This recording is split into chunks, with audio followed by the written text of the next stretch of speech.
Well, good morning, everybody. Welcome to possibly sunny Colorado. I haven't looked outside. It was really hot yesterday, so we get a little bit of a break today. My name's David Brown. I work for Linaro. I've been started about a decade ago doing Linux kernel security, and a couple years into that, I moved to this thing called Zephyr. Worked on bootloaders, security. I'm part of the security working group, the security team we have, technical steering committee, governing board. Pretty heavily involved in the project. So about 6 months ago or about that time, I started on this little contract with a little company to bring the Rust programming language to Zephyr.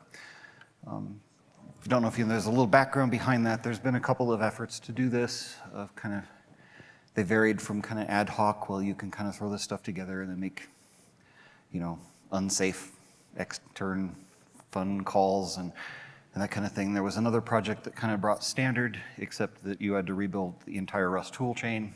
And that's a little challenging to do. So the big question that you would get from that is a blank slide. That was weird. Why would you want to bring Rust to Zephyr? So I'm going to give a bit of background because this is an open source conference, not a Zephyr conference, and certainly not a Rust conference. So let's give a little background as to what these things are. So Zephyr it's an RTOS. Easiest way to think about that is, for those of you old enough to have programmed computers where you had hundreds of kilobytes, maybe megabytes of program space, and tens of kilobytes of RAM. So Zephyr is designed to run on systems that are like that now.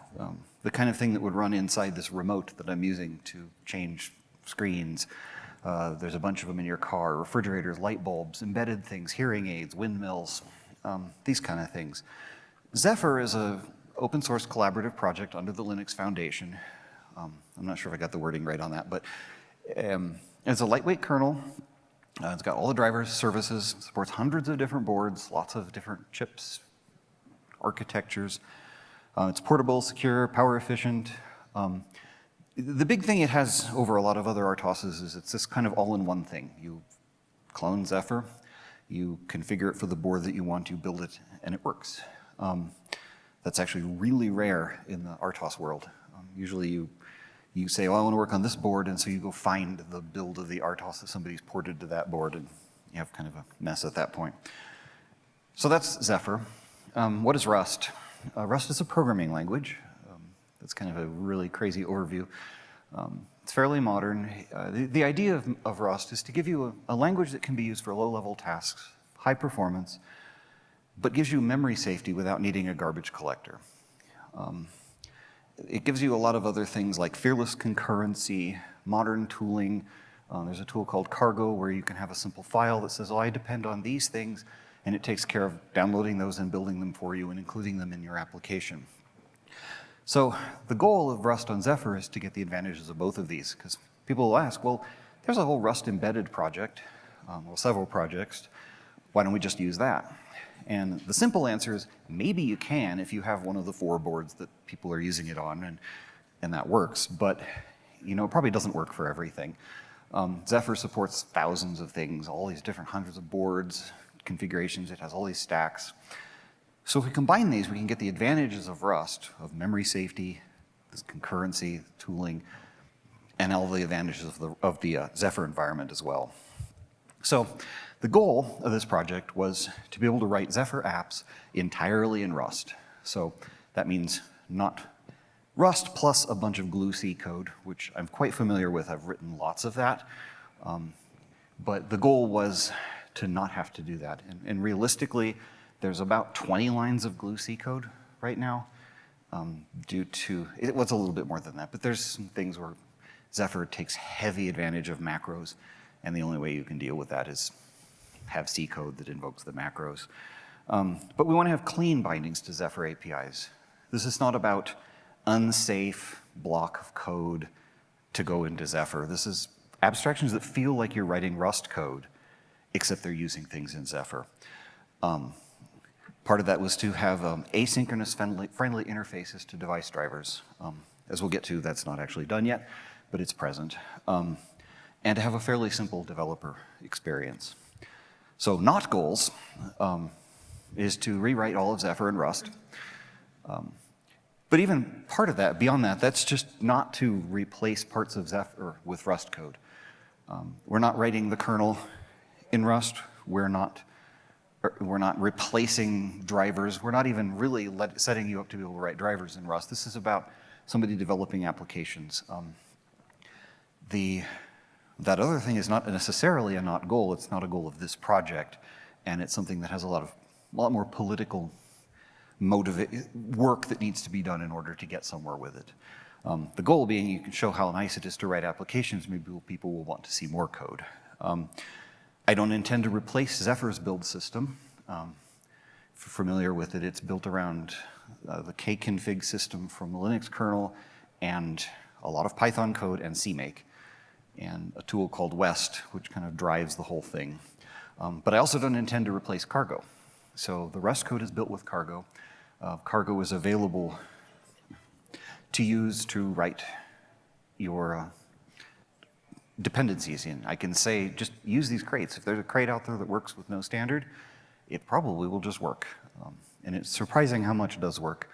And then again, I'm not trying to eliminate all C code. There's a little bit, but you know, we have to live with what we've got. And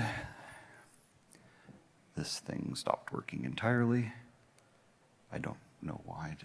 Okay. So rough architecture diagram. Very rough. This is kind of a model of the file system.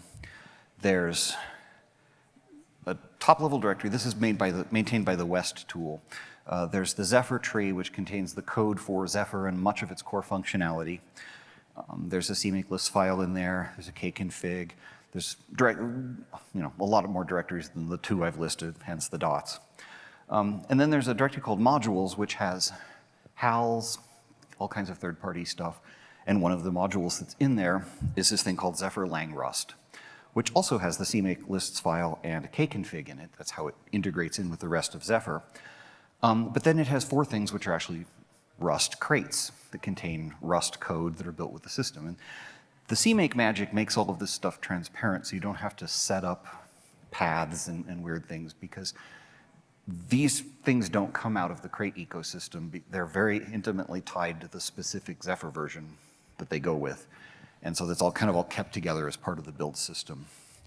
Then I have an application, in this case, my app. And there's a CMake lists file there. Looks like a Zephyr one. I didn't actually bring that because this isn't a very long time slot, but it's fairly short. It just says, oh, this is a Zephyr app, and then it calls a function that says, oh, it's a Rust app. And then you have a cargo.toml file there, and source. You'll notice it says source lib, not source main. We're a library. It's not the main program. The program is driven by Zephyr. Zephyr's build system, it owns the world. It does everything. So as far as it's concerned, this will make lib my app or lib rust app.a that then gets linked into a Zephyr app. And the whole thing, this builds pretty nicely. You build it just like you would Zephyr. And then at some point in there, you start seeing the message where Cargo is running, and it builds those crates, and then it finishes the Zephyr build and takes care of everything. So where we're at today, we can build applications like that in Zephyr. And they work just like Zephyr builds. You can specify different targets. I want to try on this board. I want to try on this board. With the caveat that a lot of times you'll get one that just get an error back that, oh, I haven't made that work on Rust yet. But the Cargo integration works great. It invokes Cargo, and Cargo builds all the Rust code. So you can pull in dependencies. There's a bit of complexity when you want to make a decision. Do I use kconfig or do I use features from Rust? And you kind of have to decide which actually is a better fit. But there is mapping between those. I'll get to that in a second. As far as what do we have bindings for, synchronizing things from Zephyr have all these bindings. So timers, atomics, channels, mutexes, condition variables, arcs, semaphores, all of this stuff. They work just like you'd expect them to. They're named kind of like Rust ones would be named. It's called mutex. There's a low-level mutex, which is just a wrapper around the Zephyr one, and then there's a higher-level one, which carries data with it, which is how they're typically used in the Rust world, to protect that data with a given mutex. There's threads.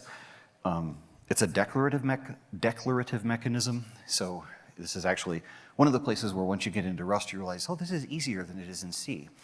Because I write a function, and I say async fun, or no, you don't even say async, you just say function, blah, blah, blah, blah, and then you put an attribute in front of it that says, oh, this is Zephyr thread, give it a little bit of attributes, and then it does all the work, and now you have this thing that when you call it, instead of getting it just running that code, it gives you this thread handle back that you can then start, and then you can stop it, and you can actually restart it, and a bunch of kind of fun stuff like that. There's work queues, the mechanism out of Zephyr, there's logging. The device tree is fascinating. The device tree is a way to describe hardware and kind of device configuration in the Zephyr world. It's generally done entirely at compile time, unlike you would see it in something like Linux. And it's used to determine, well, how do the drivers connect to the hardware? And what we do in Rust is that generated final device tree of your configuration, your build, is then turned into Rust code of a tree of modules. And you can actually just kind of state the name of your path rather than in C, where you have these macros that stitch the names together and build from that. And I have a way to use logging. It's not great. There's an intense semantic mismatch between formatting in Rust and formatting in C. It works fine, but it basically ends up just allocating these big strings that it then sends off to the other system. And as I mentioned, kconfig in the Zephyr world, it becomes a tree, a module tree inside of the Rust world that you can see the values of kconfig variables that have names, and then the kconfig values that are Booleans are accessible at compile time for conditional compilation, very much like you would do in C. And then I have what we call basic async support. Per Zephyr, thread-based async executor, which I have a whole section of slides after the kind of main bolus on this async thing. And then there's a timer driver for embassy time. And I'll get a little bit later what embassy is, how it fits in, and why it works great with Zephyr. That it's not just its own thing, but it works well here. So here's an example. And I'll start by saying, this is even out of date already. But it's out of date from a pull request that hasn't been merged. So you would need this in order to build on the tip code. Basically, we have, this is Rust code. There's these use things which bring things into scope from different crates, the Zephyr crate being what you mostly talk to. Right now, I have this kind of little dance you have to do to make the main function. This is probably going to end up looking more like an actual main with a decorator, like I do with threads. We make one unsafe call, and as far as unsafe goes, you start a lot of debates. Basically, anything you do in Zephyr is unsafe as far as Rust's normal rules go. So it's a matter of protecting and building enough barriers so that we can detect at compile time if it's used correctly. GPIOs are a little weird because technically, at least as it's documented, you can't use more than one GPIO at a time across any thread in Zephyr. That's not realistic or practical, but it is actually what I implement here. So the goal here is I'm actually going to get rid of this token because it turns out it makes the whole interface kind of useless. You can protect the token with a mutex, you can share it and that kind of thing, until I got to writing a piece of code that wanted to wait for 2 GPIOs, and I realized, oh, I can't use both of them. So it'll get a little bit simpler. But the idea is there's a little bit of unsafe code once when you say, yeah, trust me, I know how to get a GPIO, and that's okay. Most drivers aren't actually unsafe to get the instance.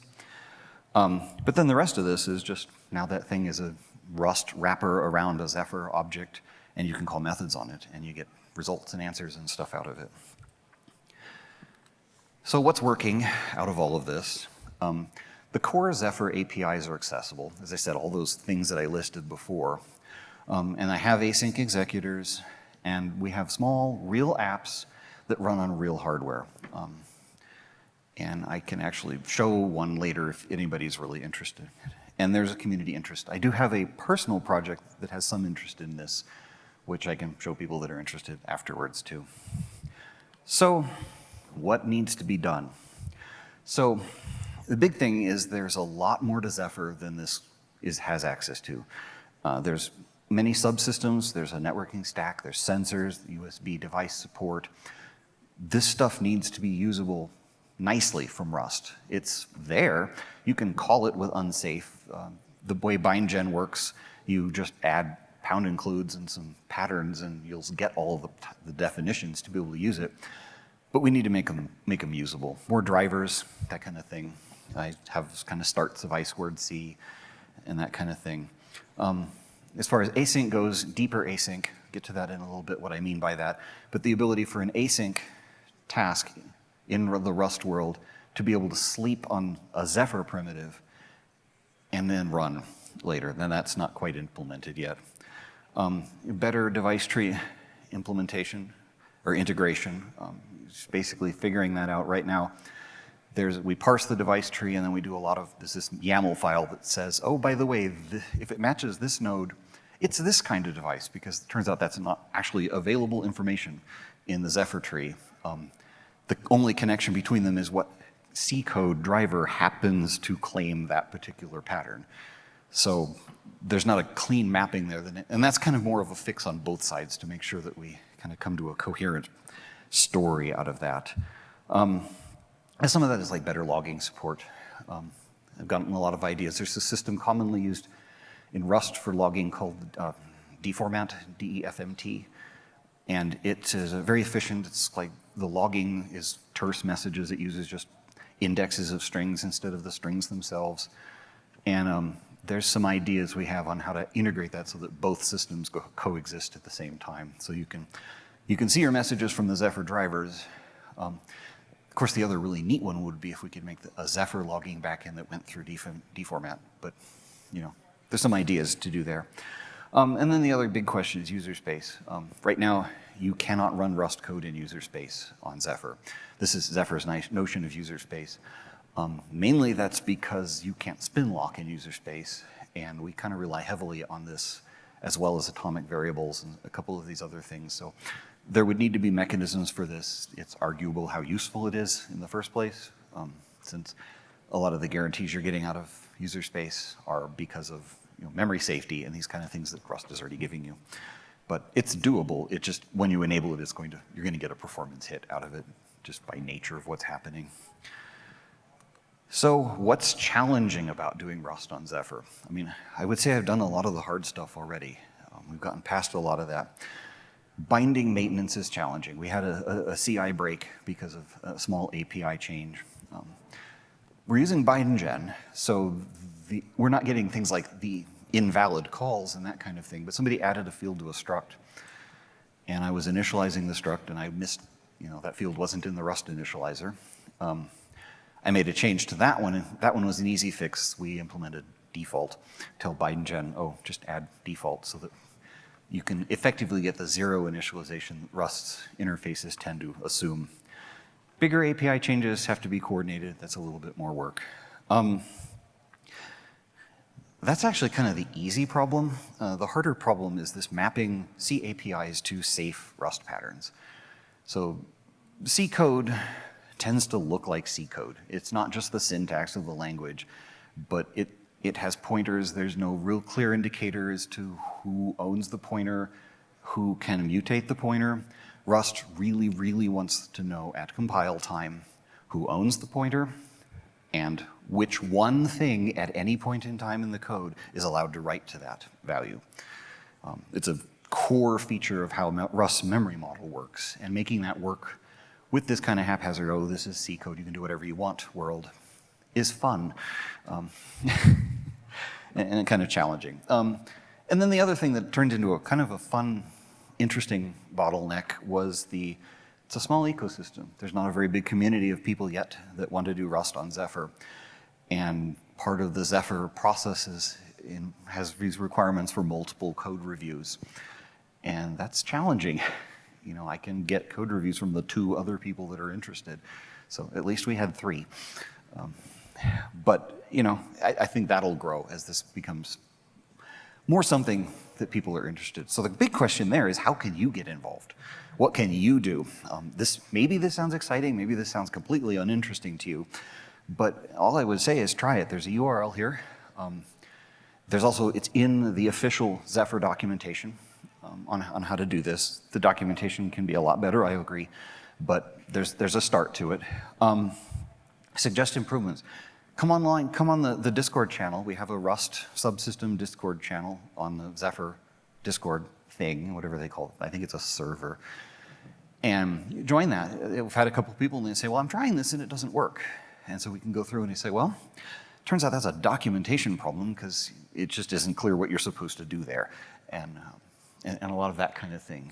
Other person came back and they're like, yeah, this didn't work. And they had managed to like pull code out of one of my pull requests that was being developed. And guess what? It didn't actually work yet. But, you know, it can help them get it working. And then maybe there's been other people that have submitted pull requests and we're getting somewhere with it. So spread the word if you know other people that are interested. There might even be links to this talk on YouTube later. So that's kind of the official end of the talk, but I have another section that's kind of a deeper dive to this whole, I kept mentioning async, and what is that? Why does that matter? Because it's a big deal in the Rust world, and it's not something that most other subsystems have really thought about. Maybe if you come from the JavaScript world, you know about async, and the Rust one is like that in a few ways and absolutely nothing like it in most ways. So what's here? So Zephyr and Rust, they have this kind of common ground of things that they do. Predictable performance. This is intended for real-time systems where we have deadlines, where we have to respond to things.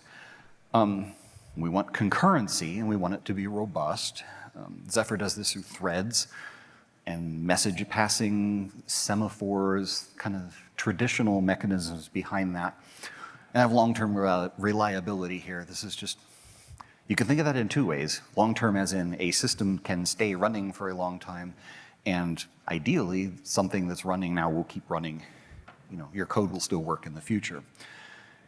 So, and we already have an advantage here. Using Rust nicely wrapped around these mechanisms from Zephyr makes them easier to use and easier to get right. I've actually, when I was developing this little dining philosophers, there's numerous times I would run into full-on compile errors because I'd done the wrong thing. That would have perfectly been happy for the C compiler to pass, and then I had this nasty deadlocked debug kind of thing, and this helps with that kind of thing. But Rust has this mechanism called async that was kind of originally thought of for you're building a server, a backend, and a data center, and it needs to handle 100,000 connections at the same time. We can't have that many threads.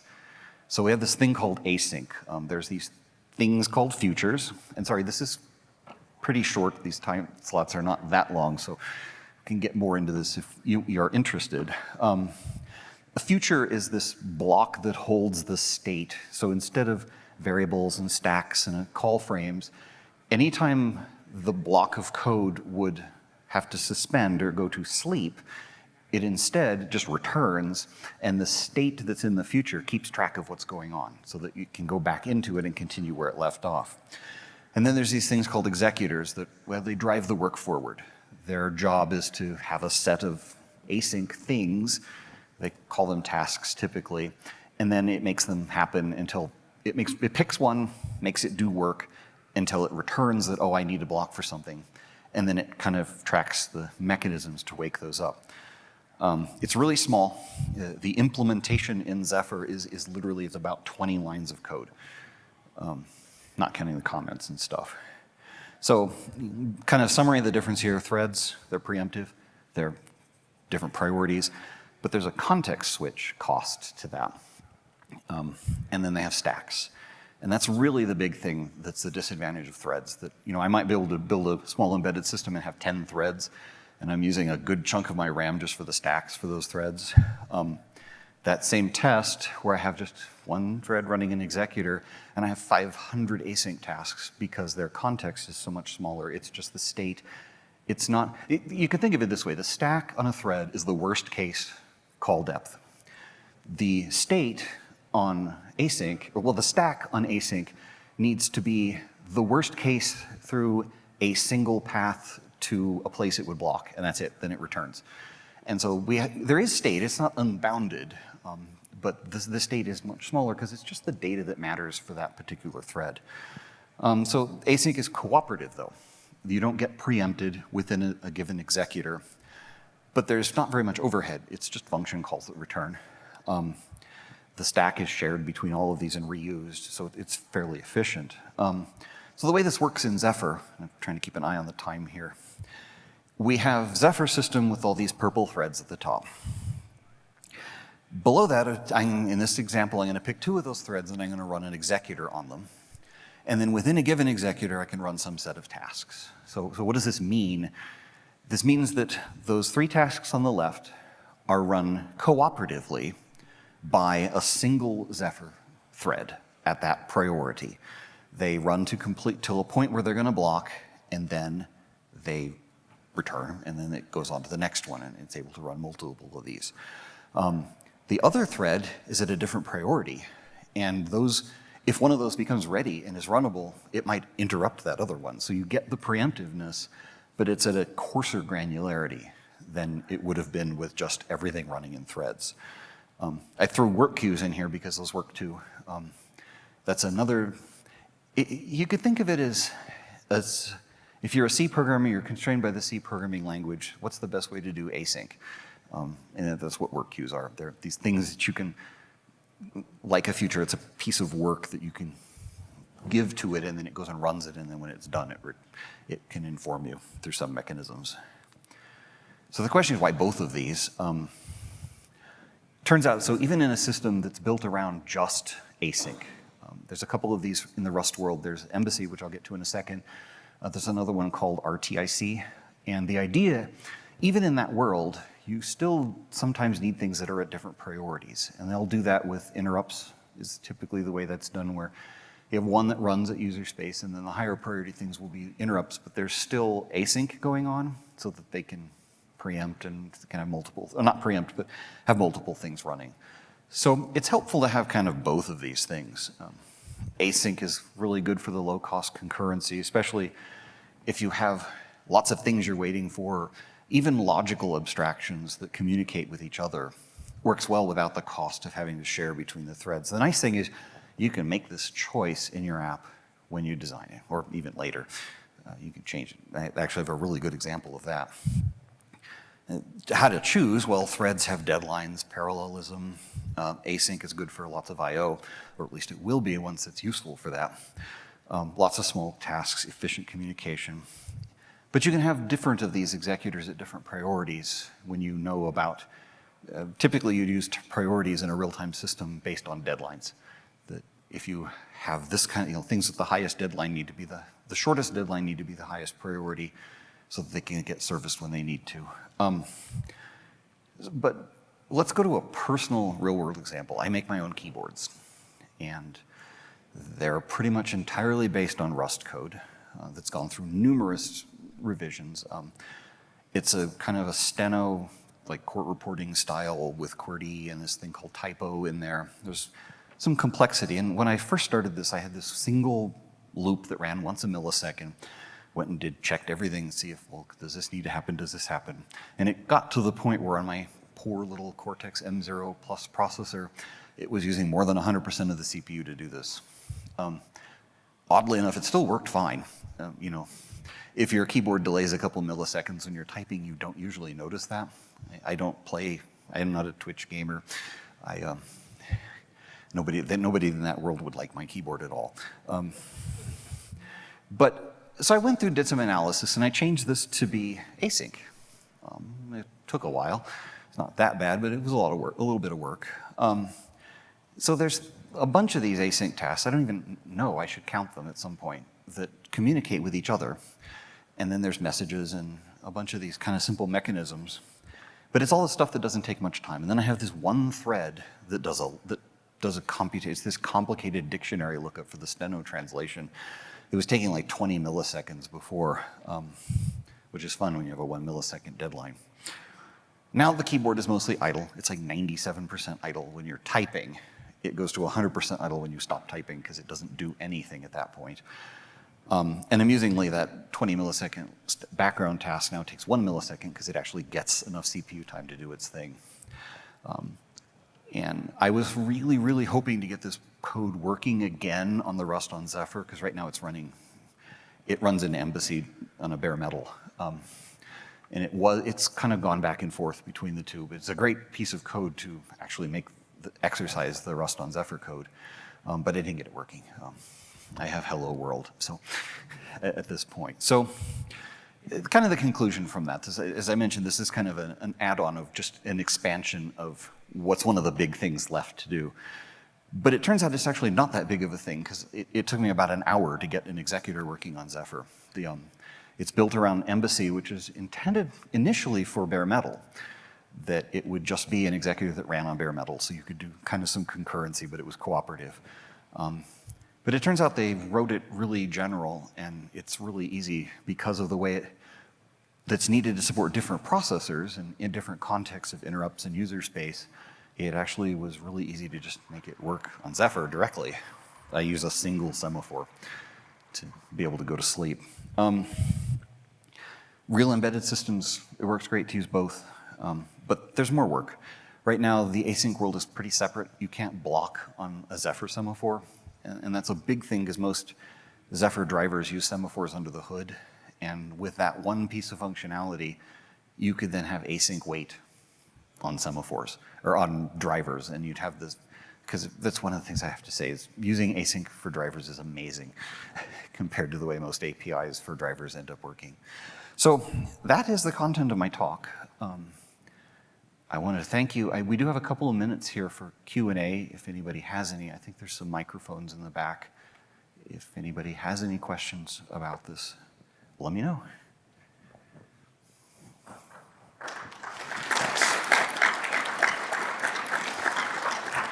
And there's...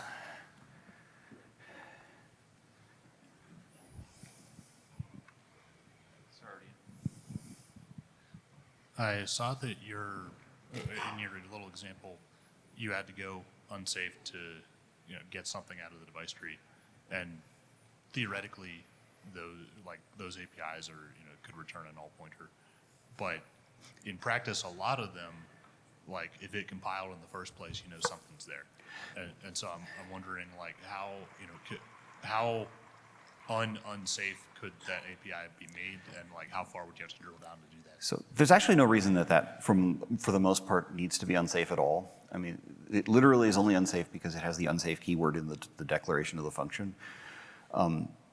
It won't compile if the device is not present. The device tree builds modules, and you'll get an error telling you this function doesn't even exist if the device isn't present.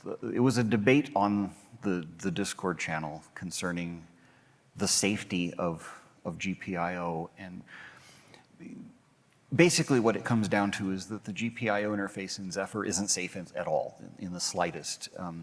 You have devices that use GPIOs without telling you, and the GPIO interface makes no guarantees about thread safety. It's just, as I mentioned, that kind of is useless if you make that assumption. And so I think what we ended up agreeing on is to have, when you get that device, and it's only that device, most other devices don't have unsafe. They return an option or a result that you can then use to say, oh, that didn't work, and it actually makes you use it in Rust. So that's not a great example of that. It's just one of the few things I have drivers for right now. But the intent is that you don't need unsafe at all, if that answers your question. Yeah, thank you. Sure.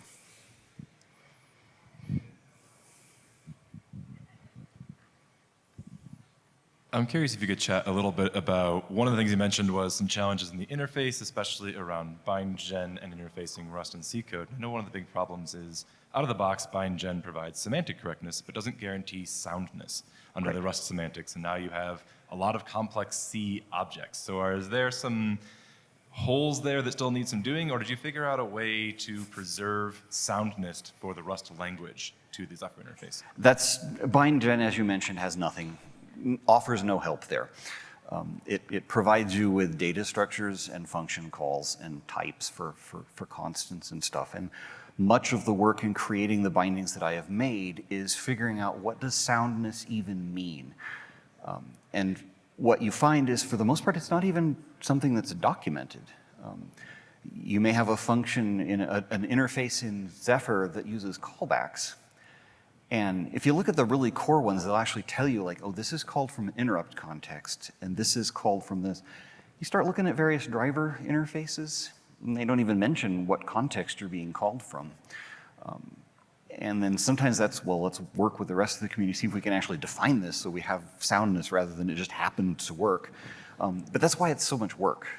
I don't, because it's an implied thing in the C world, it's not an easy thing to automate and to come up with. And it also kind of is more of a creative process to figure out, well, how should a device interface work for this kind of thing? So fortunately, there's some movement in the Zephyr world to using things like, what they call it, RTIO for asynchronous I/O, that is very helpful to reason about these things once and deal with that with an interface then, and then a bunch of these other devices now can take advantage of that, and it's much easier. But there isn't really a way around that. It's just quite a bit of work. But when you do it, it's done then, and not every single person who uses that device. So there is an advantage there. So.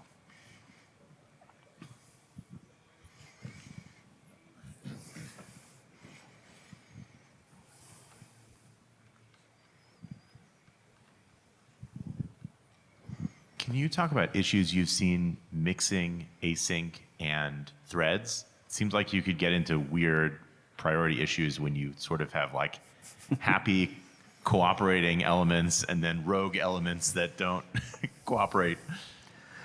So there's a couple of things that I could interpret as what you might want me to answer about that question, because there's a couple of things that happen in there. One of them has to do when you have primitives that you communicate with, what kind of locking needs to happen. Embassy handles this kind of neatly in that they basically, it's a type parameter that you pass in that determines, well, what kind of locking should I use? And then you can say, oh, this one doesn't use locking at all, and it's only safe to use that within the context of a single executor. The neat thing is Rust already has this thing called send. It's an attribute tagged with each type. And as soon as you do that, your types stop being send. And the compiler then keeps you from being able to get them into a place where you could use them in a different thread. So it helps with performance, but it does it in a way that forces you to use it safely. All of that aside, deadlocks are a really big deal. Especially when I discovered a feature of some of the communication mechanisms in Embassy where you can't have, where it wasn't really documented that you're only supposed to have one thing waiting for it. And they don't queue them, they round robin them. And as soon as you do that, it starts using 100% of the CPU in that thread. And if you're relying on the scheduler of threads, you now deadlock because you never run the lower priority thread. There's other implementations that's on the to-do list of things on Embassy's side to improve those, or you use one of the mechanisms that does proper locking. Those are the big things I've run into. I'm sure there's more complexity to it. Building embedded real-time systems is hard. This kind of thing helps, but it doesn't help with everything. I mean, I know that the Rust slogan is fearless concurrency, but it's not quite that fearless. You still have to know what you're doing. And I don't know how to get past it. Maybe there's good research topics there or something. Thanks. And then I think we had probably have time for one more.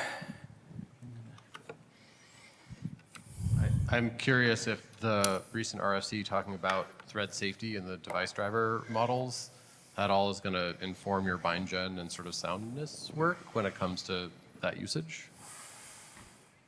Maybe. Yeah, I mean, it's a pretty early RFC, but I know there's lots of people wanting to talk in the architecture group about what is and what isn't a thread safe API for device drivers and things like that. I think if I speak up a bit more in terms of that, it can become something that's useful.